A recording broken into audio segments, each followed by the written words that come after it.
आम्ही अनुसूचित जाती व नवबौद्ध मुलांची शासकीय निवासी शाळा भिवपूर बल्लारपूर जिल्हा चंद्रपूर येथील विद्यार्थी असून विकसित भारत प्रकल्पाअंतर्गत आत्मनिर्भर भारत या थीमवर प्रकल्प सादर करीत आहोत। आमच्या प्रकल्पाचे नाव टाकाऊ अन्नापासून ऊर्जा व खत निर्मिती करणे आहे।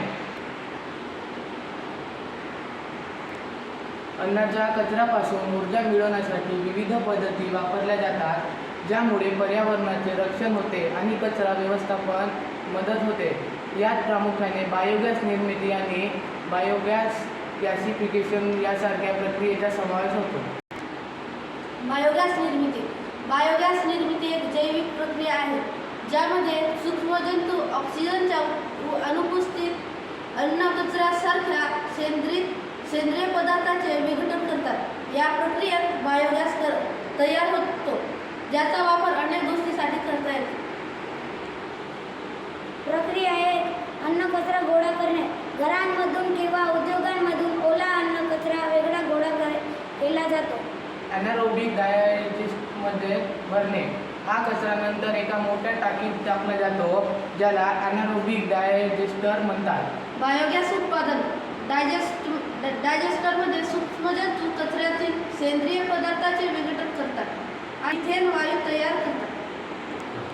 ऊर्जेचा वापर। या मिथेन वायूचा उपयोग स्वयंपाक करण्यासाठी, उष्णता निर्माण करण्यासाठी किंवा जनरेटरच्या मदतीने वीज तयार करण्यासाठी केला जातो। Biogas gasification.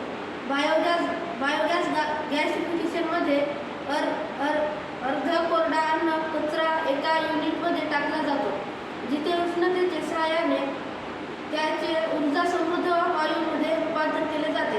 या वायूला सिंथेटिक गॅस किंवा सिंगॅस म्हणतात, ज्याचा वापर वीज आणि उष्णता निर्माण करण्यासाठी होतो।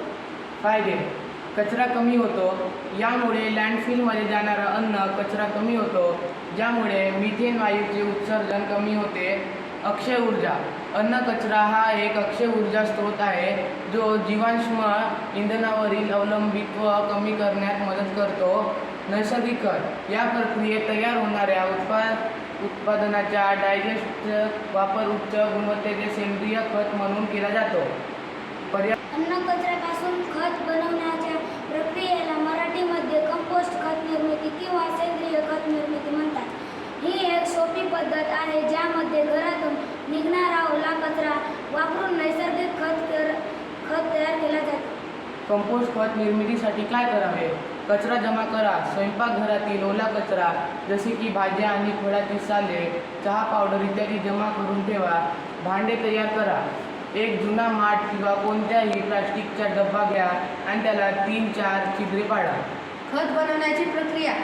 जमा केलेला ओला कचरा भांड्यात टाका। हे भांडे घरात किंवा बाहेर अशा ठिकाणी ठेवा, जिथे त्यावर सतत ऊन किंवा पाऊस पडणार नाही। 28 ते 30 दिवसात खत तयार होईल।